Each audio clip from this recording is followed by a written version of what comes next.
उसके लिए प्रतीक्षा कर रहे हैं। हम अपना कर्तव्य कर रहे हैं। कर्मण्येवाधिकारस्ते मा फलेषु कदाचन। बीजेपी का विरोध करोगे 2022 में? बिल्कुल। समर्थन किसका करोगे? ये जनता स्वतंत्र है, हमें समर्थन करने की क्या जरूरत है? ये जनता निर्णय करेगी। मान लिया जाए बीजेपी का तो आपने विरोध कर दिया, ठीक है जी, तो समर्थन भी तो करोगे किसी का? समर्थन जनता स्वयं विद्वान है। हर मतदाता को जो 18 साल का हो गया। आप इतने तजुर्बाकार हैं, इस देश की जनता को जानते हैं कितनी विद्वान है। जनता बहुत समझदार है। से कह रहे हैं कि हमें बहका लिया, आज आप कह रहे हो कि हम इतने विद्वान हैं। जनता महीने से गलत बोल रहे हो। आप उत्तर प्रदेश का इतिहास उठाकर देख लीजिए। 2007 में मायावती को उत्तर प्रदेश ने पूर्ण बहुमत दिया और मायावती उत्तर प्रदेश की जनता की कसौटी पर खरी नहीं उतरी और उनकी जमानतें जब्त हो गईं।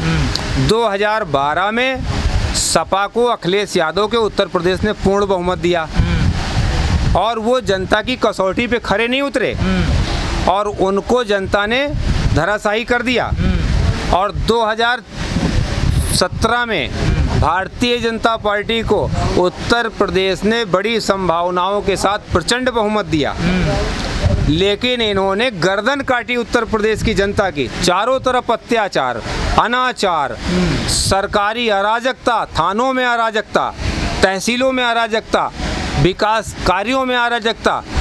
अब किसको चुनेगी? तीनों पार्टी। अब ये जनता, उत्तर प्रदेश की जनता, आप इतिहास देखिए। नहीं, इतिहास देख ले, तीनों पार्टी जनता की कसौटी पे खरी नहीं उतरी, तीनों खत्म होगी। चौथी पार्टी कौन है? कांग्रेस या राष्ट्रीय लोकदल? ये लोकतंत्र तय करेगा। ये लोकतंत्र तय करेगा। ये जो संविधान हमारा बना है वो तय करेगा इसको। इसके लिए लोकतंत्र को कहाँ मानते हैं? मैं लोकतंत्र को नहीं मान रहा हूँ। लोकतंत्र में चुनी मोदी सरकार नहीं है। लोकतंत्र में चुनी हुई मोदी सरकार जब आवारा हो गई है। आप तानाशाह क्यों? आवारा हो गई है। हाँ, आवारा हो गई। आवारा है जो अपने मन का करे, जो संविधान विरुद्ध करे, जो जन आकांक्षाओं पर खरा न उतरे, वो आवारा गर्दी है। स्वेच्छाचारी, जी हाँ, संसद में गुंडागर्दी से पास हुए,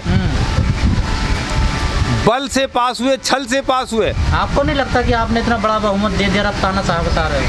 प्रभुता पाहि काहू मद नाही, गोस्वामी तुलसीदास जी ने रामचरितमानस में पहले कह दिया था, जिसको ताकत मिलेगी उसको अहंकार आ जाएगा।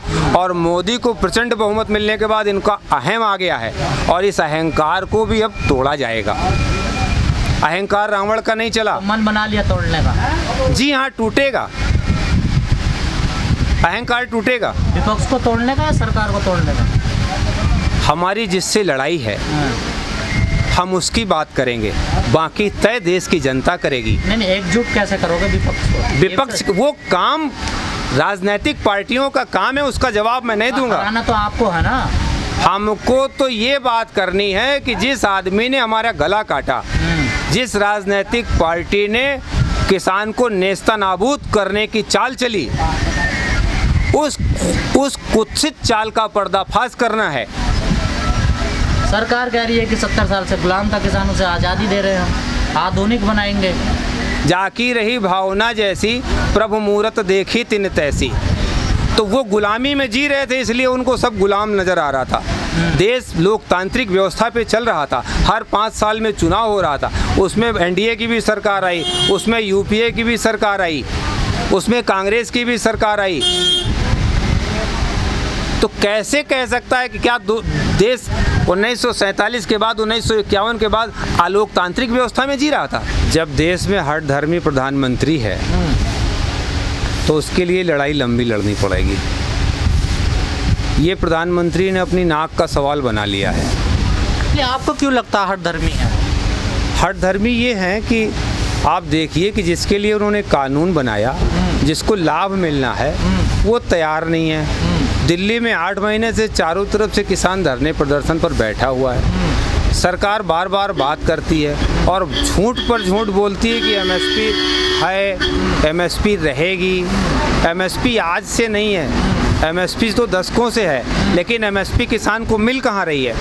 गेहूं का जो सीएससीपी ने, कृषि मूल्य आयोग ने मूल्य निर्धारित किया, वो 22 रुपये के लगभग है और सरकार ने एमएसपी तय की 1975 रुपये। और गेहूं बिक रहा है किसान का 14 रुपए 15 रुपए किलो, तो ये एमएसपी मिल कहाँ रही है? मूल प्रश्न तो ये है। हाँ, तो फिर एमएसपी की मांग क्यों कर रहे हो जब एमएसपी मिल नहीं रही है आपको? तो एमएसपी की कानूनी गारंटी सरकार दे, ये मांग है हमारी। मतलब खरीद की गारंटी दे, ना खरीदे या ना खरीदे, हाँ। न्यूनतम समर्थन मूल्य जो सरकार ने तय किया है उससे कम पर हमारा गल्ला बिक रहा, तो इसका दोषी कौन है? अरे न्यूनतम मूल्य आपको सरकार दे दे और खरीदना हो तो फिर क्या फायदा किसान का? यही तो हमारी मांग है सरकार से कि जब उसने न्यूनतम समर्थन मूल्य, मैं कोलगेट लेने जाता हूँ उस पर 10 रुपये प्रिंट लिखा हुआ है, मुझे 10 का मिलता है। मैं साबुन लेने जाता हूँ, जो प्रिंट है वही मिलेगा। हम कोई भी सामान खरीदते हैं अपने उपयोग का, तो उसमें जो निर्धारित मूल्य है हमको उससे कम में नहीं मिलता। लेकिन नहीं सर, जितने भी सवाल है आपके प्रधानमंत्री ने राज्यसभा में और लोकसभा दोनों सदनों में हर सवाल का जवाब दिया आपके का। जवाब देना एक अलग बात है और समाधान देना एक अलग बात है। हमको समाधान चाहिए।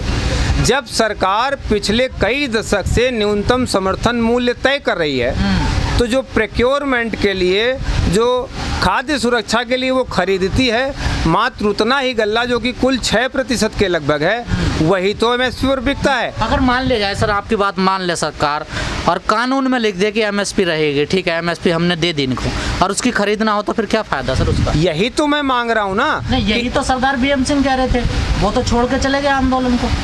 सरदार बीएम सिंह की बात जो है उसको तो मैं नहीं करूँगा। नहीं, सरदार बीएम सिंह ने यही कहा कि आंदोलन भटक गया अपने रास्ते से, हमें खरीद की गारंटी मिल जाए, तीनों कानून कुछ भी करेंगे, हमें कोई मतलब नहीं। लोगों का अपना अपना मानना है। आंदोलन में भारत में हजारों संगठन हैं और हर संगठन का अलग अलग मानना है, लेकिन संयुक्त किसान मोर्चा ने जो एक संयुक्त राय बनाई है, जो एक आम राय है, उसमें ये 3 काले कानून वापस होना और एमएसपी की कानूनी गारंटी मिलना। अगर सरकार ने सर मना कर दिया कानून वापस नहीं होंगे, संशोधन करने के लिए हम राजी हैं। सरकार को किसने बनाया है, हम उसको ये बात बताएंगे कि आपने जो सरकार बनाई है वो आपकी बात को नहीं सुन रही है। देश की जनता ने सरकार को बनाया ना, तो फिर निर्णय देश की जनता। प्रधानमंत्री जी को पता है कि देश की जनता ने बनाया, मुझे इतने भोले भाले तो है नहीं है वो। तो अब देश की जनता निर्णय करेगी ना कि सरकार जनता की भावनाओं पर, जनता की संभावनाओं पर, लोकतांत्रिक मूल्यों पर खरी उतर रही है कि नहीं उतर रही है, या हाथ की सफाई दिखा रही। देखिए सरकार ने, वो तो सर ठीक है आपकी बात, जनता तय कर लेगी उसको। 1000 या 2000 या 5000 किसान तो तय नहीं कर सकते ना। यही तो बात है ना, 1000-2000 किसान नहीं है, देश में 70% किसान है। पर सारे विरोध नहीं कर रहे ना। सारे विरोध नहीं। सेना में 13 लाख सैनिक हैं, वो पूरे देश की रक्षा कर रहे हैं। आप सोचते हैं कि 140 करोड़ की जनसंख्या में जितने किसान हैं सब बॉर्डर पे आ जाएं? उनका नेतृत्व तो यहाँ पर लोग कर रहे हैं, वो घरों में बैठे कोशिश तो खूब कर रहे हो, आप आ नहीं रहे ना आपके समर्थन। कौन कहता है आप नहीं आ रहे? आप 8 महीने में किसानों की संख्या की गणना कीजिए कि यहाँ कितने किसान आए। 8 महीने में प्रतिदिन आप किसानों के संख्या की गणना कीजिए, यहाँ पर आप देखिए कि कितनी गणना निकल पे। एक दिन वो भी था कि 50-60 किसान भी रह गए थे। गाजीपुर बॉर्डर पर एक भी किसान रहेगा, उसके साथ पूरे भारत का किसान रहेगा, ये बात आप नोट करिए। आप संख्या की गणना मत करिए। वही बात है ना, अगर किसी को दिक्कत है, किसी को दुख है, तो वो अपना दुख बताएगा ना। लेकिन कहाँ बता रहे हैं लोग दुख? अपने घरों में आराम से बैठे हैं, वो तो कोई विरोध करने को तैयार ही नहीं है। ये आपको लगता है कि कोई विरोध नहीं कर रहा है? मुझे नहीं लगता है, सरकार को लगता, तभी तो आपकी बात नहीं सुननी। सरकार को अगर ये लग रहा होगा कि लोग समर्थन नहीं कर रहे हैं, तो आप इस गाजीपुर बॉर्डर पे सिर्फ सेवा देख लीजिए कि कितने लोग सुबह से शाम तक दूध लेके आते हैं, कितने लोग सुबह से शाम तक मट्ठा लेके आते हैं। ये कोई सरकार तो नहीं भेज रही ना, ये गांव का कलेक्शन आ रहा है, गांव का समर्थन आ रहा है। ये आंदोलन चूल्हे से चल रहा है। सरकार कह रही बाहर से फंडिंग हो रही है। सरकार के बारे में अब क्या कहा जाए?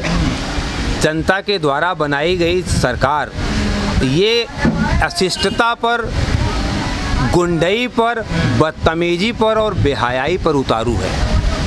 मतलब बैरिकेडिंग तो आप तोड़ते हो, गुंडई सरकार को बता रहे हो। बैरिकेडिंग कहाँ तोड़ी हमने? क्यों जी बताइए। बैरिकेडिंग तोड़ के लाल किले पर नहीं गए आप लोग? वो कौन गया था ये आपको पता है। और जो लाल किले पे बैरिकेड तोड़ के गया था, दीप सिद्धू गया था या 100 उपद्रवी गए थे? वो लाल किले तक गए कैसे थे, ये प्रश्न सरकार से है। ये भारत की सुरक्षा व्यवस्था वो दिल्ली की सुरक्षा व्यवस्था दिल्ली पुलिस के हवाले है। ये प्रश्न वो दिल्ली सुरक्षा व्यवस्था करे तो आप कहते कीले ठोक दी, पक्की दीवार लगा दी। नहीं, वो तो दुनिया देख रही, आप देख रहे हैं कि वो उसके आचरण क्या हैं। कानून व्यवस्था का काम सरकार का है। जो लोग गए थे उनको पकड़े, जेल भेजे। यहाँ पर कोई आदमी सरकार के खिलाफ बोल देता है तो उसके खिलाफ NSA लगा दिया जाता है, UAPA लगा दिया जाता है। आपके खिलाफ लगा NSA UAPA? अरे तमाम देश में लोगों, तमाम देशों के देश में तमाम, आप भी तो सरकार के खिलाफ बोले, आप पे तो नहीं लगा ना? क्यों हरियाणा में तमाम साथियों के ऊपर मुकदमे लगाए गए, 900 के ऊपर FIR जी, तो कोई कारण रहा होगा ना, तभी हुई है ना। तो सरकार जो लाल किले पे जिन्होंने हमला किया या जो चढ़े, जिन्होंने गैर कानूनी काम किया, उनको दंडित करना, उनको पकड़ना, उनको जेल भेजना, ये सरकार का प्रश्न है। ये भेज तो दिया, तो फिर प्रश्न कहाँ रह गया? वो हम कहाँ आए उसमें? कॉल तो आपकी थी ना, आपने जिम्मेदारी ली थी। हमने काहे की जिम्मेदारी ली थी? 10,000 वॉलंटियर रहेंगे, हम जाएंगे। सरकार ने मना किया, पुलिस प्रशासन ने मना किया कि स्थिति खराब हो जाएगी, आप मत जाइए। दिल्ली पुलिस एक रास्ता ब्लॉक कर दे और दूसरा रास्ता खोल दे तो जो देश से लाखों लोग आ रहे हैं 700 किलोमीटर से, 800 किलोमीटर से, 1000 किलोमीटर से, जिन्होंने कभी दिल्ली नहीं देखी, तो उनको रास्ता क्या पता? वो तो जिधर भी एक आदमी जाएगा उधर हजारों आदमी चले। देखने गए थे उस दिन आपने नहीं, वो तो आए थे अपने रूट पे तय, मार्च पर तय करने। रूट सरकार को देना था, दिल्ली पुलिस को देना था, उसने रूट डाइवर्जन किया। नहीं, दिल्ली पुलिस ने रूट दिया, उस पर गए कहाँ आप लोग? दिल्ली पुलिस ने रूट डाइवर्ज किया। उसने जो तय हुआ उस रूट से अलग रास्ते खोले और तय रूट को बंद किया। तमाम बात रही है, क्या क्या कहा गया। अब तो आपको मवाली भी कह रही है सरकार के मंत्री, मवाली तक कह रहे हैं आप लोग, किसान नहीं है तो मवाली लोग बैठे हुए हैं। अच्छा, बदमाश आदमी को सारी दुनिया बदमाश नजर आएगी, मवालियों को और दुनिया क्या नजर आएगी? उनको तो सारे देश में हर आदमी जो सरकार का विरोध करेगा वो मवाली नजर आएगा, क्योंकि उनके चरित्र वही हैं। 2022 में यूपी में चुनाव है, क्या तैयारी है किसानों की? पूरी तैयारी है। क्या तैयारी है? पूरी तैयारी है किसानों की। जो किसान हित का काम करेगा उसको किसान चुनेंगे, और जो किसान से विद्रोह करेगा किसान उसको जवाब देंगे। कौन करता किसान हित का काम? फिलहाल तो अभी भाजपा सरकार, जो मौजूदा सरकार है, वो किसान की दुश्मन है। बाकी प्रदेश का किसान और देश का किसान ये तय करेगा कि उसके विधानसभा क्षेत्र में कौन सा, बसपा कांग्रेस या भाई ये लंबी बात क्यों करते हैं आप? विधानसभा में हर नागरिक तय करेगा अपने विधायक को। हम सपा बसपा की क्यों? कैसे वापस होंगे ये बताइए सर। कानून भारत सरकार वापस करेगी। कैसे करेगी ये बताइए? भारत सरकार वापस करेगी। सरकार ने मना कर दिया, आपके पास क्या रास्ता बताइए? हमारे पास रास्ता है क्या? हम इंतजार करेंगे भारत सरकार के मन बदलने तक का। तो घर बैठ के कर लीजिए इंतजार। किसानों क्यों शहीद करवा रहे हैं आप लोग? ये किसान यहाँ पर जो आए हैं वो अपनी स्वेच्छा से आए हैं। अगर मैं शहीद हो जाऊंगा तो इन से आए, दबाव बनाया जाता अधिकारियों पे। अच्छा, मेरे ऊपर आपने किसने दबाव बनाया है? मैं अमेठी से आया हूँ, 600 किलोमीटर दूर है, और अमेठी में हमारा पक्का धरना। भारतीय किसान यूनियन टिकैत को अपनी कमेटी भंग करनी पड़ी कि अधिकारी काम नहीं कर रहे हैं ठीक से, लोग नहीं आ पा रहे हैं। भारतीय किसान यूनियन का ये निजी विषय है, उसके बारे में मैं जय किसान आंदोलन से हूँ। भारतीय किसान यूनियन के घर के बारे में मैं क्या बताऊँ? संगठन तो है ना आपके साथ? हमारे साथ संगठन है ना, लेकिन हम उनके चूल्हे का हाल थोड़ा ही जानते हैं। भारतीय किसान यूनियन इस लड़ाई को शिद्दत से लड़ रहा है। राकेश टिकैत यहाँ पर 8 महीने से धरने पर बैठे हैं। भारतीय किसान यूनियन की तमाम जिला की इकाइयाँ आप यहाँ पर देख रहे हैं। फिर वो अपने घर में क्या करते हैं? सर, आपने कहा कि हम इंतजार करेंगे सरकार का। जी हाँ, इंतजार करोगे जब तक ये काले कानून वापस नहीं होंगे। इनका आधिकारिक सर्टिफिकेट नहीं मिल जाएगा, ये वापस हो गया। जब तक कानून वापस नहीं होंगे तब तक बैठ रहे होगे सड़कों पर? जी हाँ, तब तक हमारा आंदोलन अनवरत है।